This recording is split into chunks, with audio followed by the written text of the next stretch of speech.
दक्षिण कोरिया के एक सुनसान हाईवे पर जब उस ड्राइवर ने सेना का वो नाका देखा तो उसे अंदाजा भी नहीं था कि वो सीधे मौत के मुंह में कदम रखने जा रहा है। गार्ड ने उसे चेतावनी दी, आगे का इलाका पूरी तरह क्वारंटाइन है, वहाँ कोई बेहद खतरनाक वायरस फैल चुका है। ड्राइवर ने इस बात को हल्के में लिया, लेकिन कुछ ही किलोमीटर आगे जाते ही उसकी हेडलाइट की रोशनी में एक खौफनाक मंजर उभरा। सड़क के बीचों बीच एक हिरण खड़ा था। गाड़ी की टक्कर से वो नीचे गिरा, लेकिन अगले ही पल जो हुआ उसने ड्राइवर की रूह कंपा दी। वो मरा हुआ हिरण अपनी मुड़ी हुई गर्दन और सफेद बेजान आंखों के साथ दोबारा उठ खड़ा हुआ। वो कोई आम जानवर नहीं बल्कि एक ज़ॉम्बी बन चुका था। इसी खौफ से कोसों दूर सियोल के एक आलीशान अपार्टमेंट में फंड मैनेजर गोंग यू अपने काम में डूबा हुआ था। वो अपनी छोटी बेटी किम सुआन के लिए एक ऐसा पिता था जिसके पास अपनी बेटी के स्कूल के फंक्शंस के लिए भी वक्त नहीं था। सुआन का जन्मदिन था और उसने अपने पिता से सिर्फ एक ही तोहफा मांगा, अपनी माँ से मिलने बुसान जाना। गोंग यू अपनी मर्जी के खिलाफ भारी मन से सुबह की पहली ट्रेन पकड़ने के लिए राजी हो गया। सियोल स्टेशन पर जब सुबह की केटीएक्स बुसान एक्सप्रेस खड़ी थी तो उसमें सवार होने वाले मुसाफिरों को इस बात का रत्ती भर भी एहसास नहीं था कि यह उनकी जिंदगी का आखिरी सफर होने वाला है। ट्रेन में हर तबके के लोग थे, एक कॉलेज की बेसबॉल टीम, अपनी धुन में मस्त रहने वाली दो बुजुर्ग बहनें, एक रईस और बेहद घमंडी बिजनेसमैन, और माँ डोंगसोक नाम का एक तगड़ा आदमी जो अपनी प्रेग्नेंट पत्नी जंग यूमी के साथ सफर कर रहा था। ट्रेन चलने ही वाली थी कि तभी स्टेशन के गार्ड्स को चकमा देकर एक अजीब, फटेहाल और जख्मी लड़की चुपके से आखिरी डिब्बे में घुस गई। उसके पैर पर किसी के बेरहमी से काटने के निशान थे और उसकी सांसें उखड़ रही थीं। ट्रेन ने रफ्तार पकड़ी और गोंग यू अपनी सीट पर गहरी नींद में सो गया। सुआन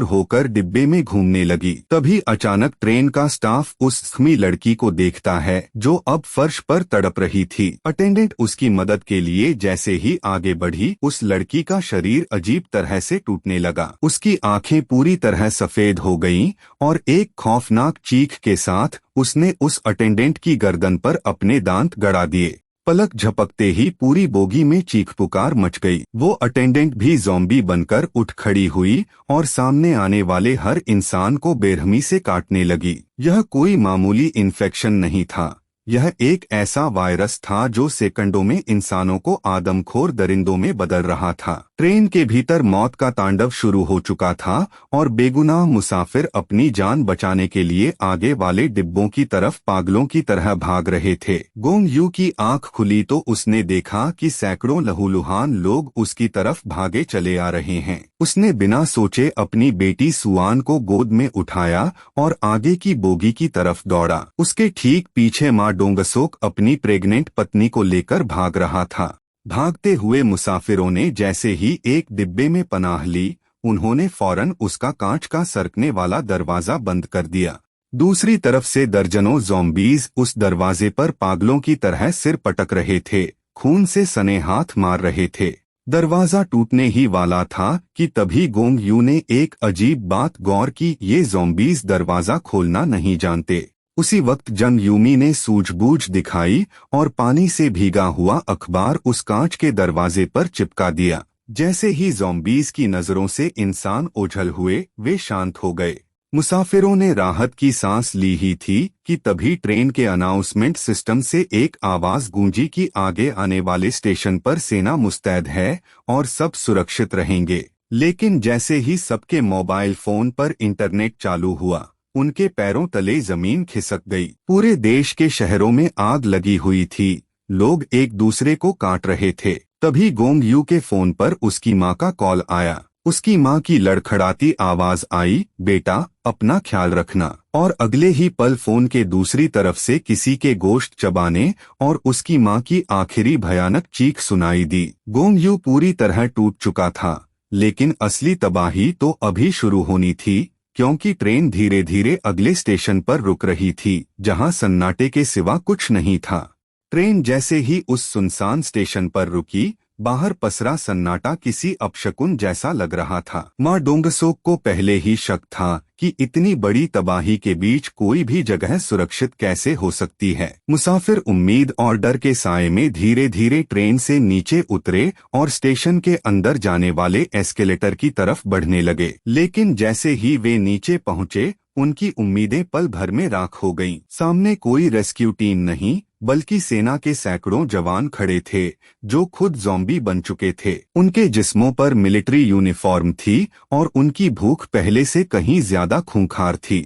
स्टेशन एक झटके में बूचड़ खाने में तब्दील हो गया। ज़ॉम्बी सैनिक पागलों की तरह मुसाफिरों पर टूट पड़े। चारों तरफ भगदड़ मच गई। जान बचाने का इकलौता रास्ता वही ट्रेन थी जो अब भी प्लेटफॉर्म पर खड़ी थी। लोग वापस ऊपर की तरफ दौड़ने लगे, लेकिन चलते हुए एस्केलेटर उनके लिए मौत के जाल बन चुके थे। इस भयानक अफरातफरी में मुसाफिर अलग अलग गुटों में बंट गए। कॉलेज का वो बेसबॉल लड़का किसी तरह एक दरवाजा बंद करने में कामयाब रहा, लेकिन ज़ॉम्बीज के भारी हुजूम के आगे कांच की वो दीवार ताश के पत्तों की तरह ढह गई। गोंग यू, माँ डोंगसोक और वो बेसबॉल खिलाड़ी किसी तरह अपनी जान बचाकर ट्रेन के पिछले डिब्बों में चढ़ने में कामयाब रहे, लेकिन इस आपाधापी में वे अपने अपनों से अलग हो चुके थे। ट्रेन एक बार फिर स्टेशन से चल पड़ी, लेकिन अब जंग का मैदान बदल चुका था। मोबाइल फोन के जरिए गोंग यू को पता चला कि उसकी मासूम बेटी सुआन, माँ डोंगसोक की प्रेग्नेंट पत्नी जंगयूमी और एक बुजुर्ग बहन ट्रेन के बीच वाले एक टॉयलेट में छिपे हुए हैं। सबसे बड़ी मुसीबत यह थी कि उनके और उन मासूमों के बीच पूरे 4 डिब्बे थे और वे चारों डिब्बे खूंखार ज़ॉम्बीज से ठसाठस भरे हुए थे। अपनी बेटी को बचाने के लिए गोंग यू ने अपनी जिंदगी की सबसे बड़ी बाजी खेलने का फैसला किया। माँ डोंगसोक ने अपनी बाजू पर मजबूत टेप लपेटी और ये तीनों जांबाज सिर्फ अपनी ताकत और लोहे की रॉड के दम पर मौत के उन गलियारों में उतर गए। शुरुआती डिब्बों में उन्होंने अपनी ताकत और रफ्तार के दम पर ज़ॉम्बीज के सिर कुचल डाले और आगे बढ़े। लेकिन असली इम्तिहान तब शुरू हुआ जब वे एक ऐसे डिब्बे में पहुंचे जहां पैर रखने की भी जगह नहीं थी। तभी गोंग यू के दिमाग की बत्ती जली।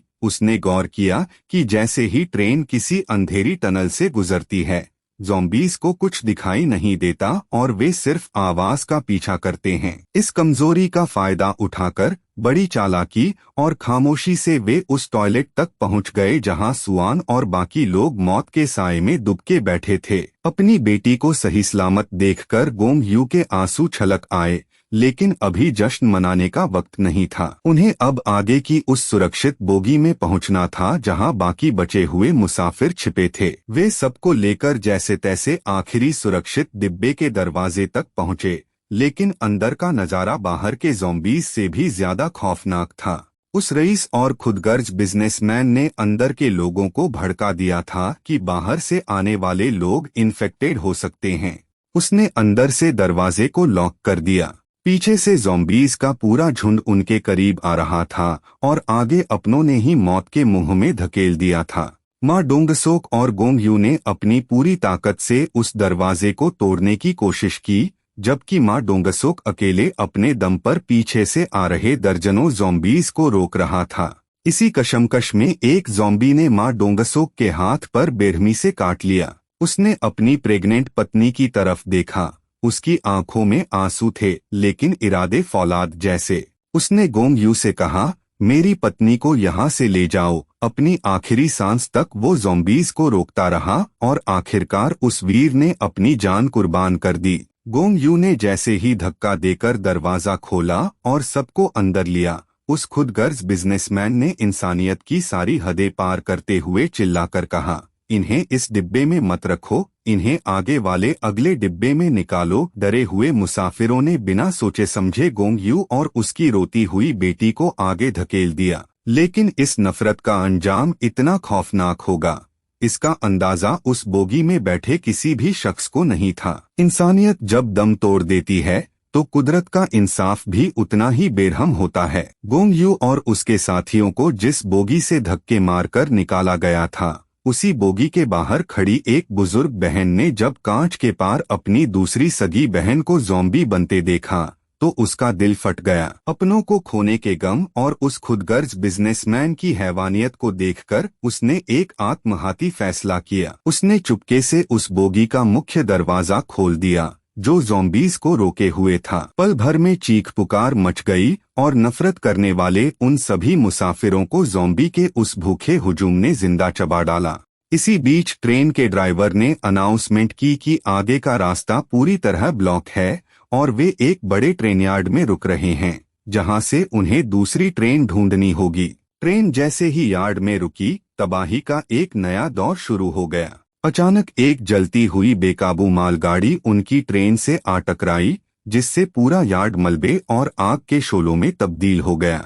इस भयानक ब्लास्ट के बीच उस बेघर शख्स ने अपनी जान दांव पर लगाकर गोंग यू, सुआन और जंग यूमी को मलबे के नीचे दबने से बचा लिया, लेकिन खुद अपनी जान गंवा बैठा। दूसरी तरफ वो खुदगर्ज बिजनेसमैन अपनी जान बचाने के लिए उस मासूम बेसबॉल जोड़े को मौत के मुंह में धकेलकर आगे भाग निकला।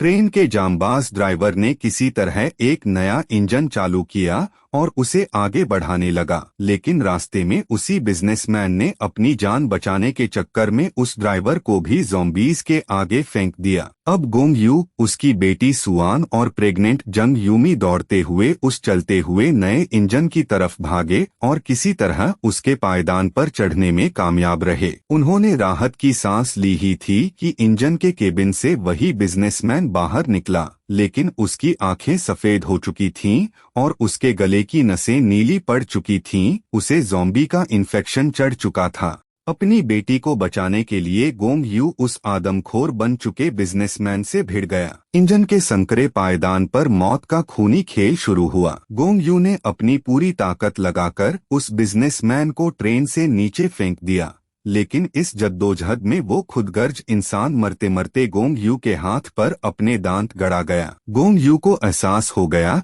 कि अब उसके पास चंद मिनट ही बचे हैं। उसकी आंखों से आंसू बह रहे थे, लेकिन उसने अपनी हिम्मत नहीं हारी। उसने रोती हुई जंग यूमी को ट्रेन का ब्रेक संभालना सिखाया और अपनी बिलखती हुई मासूम बेटी सुआन को आखिरी बार गले से लगाया। वायरस जब उसके दिमाग पर हावी होने लगा तो अपनी बेटी के बचपन की खूबसूरत यादों को ज़हन में समेटे हुए वो मुस्कुराते हुए चलती ट्रेन से नीचे कूद गया।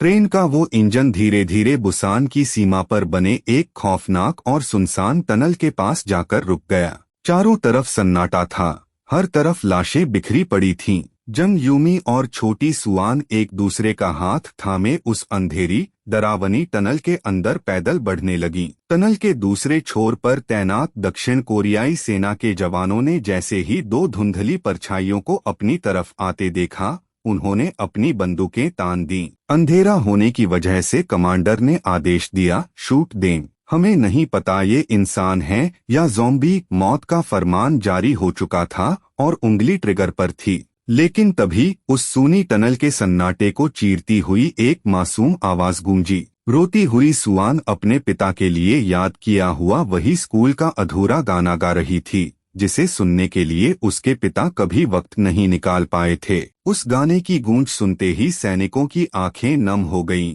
उन्होंने अपनी बंदूकें नीचे की और दौड़कर उन दोनों को गले से लगा लिया। सुआन के उस अधूरे गाने ने न सिर्फ उनकी जान बचाई, बल्कि इस बात का सबूत दिया कि इस खौफनाक तबाही के बाद भी इंसानियत अभी जिंदा है। वीडियो को लाइक, शेयर एंड चैनल को सब्सक्राइब करें ऐसी और भी वीडियोस के लिए। Thanks for watching.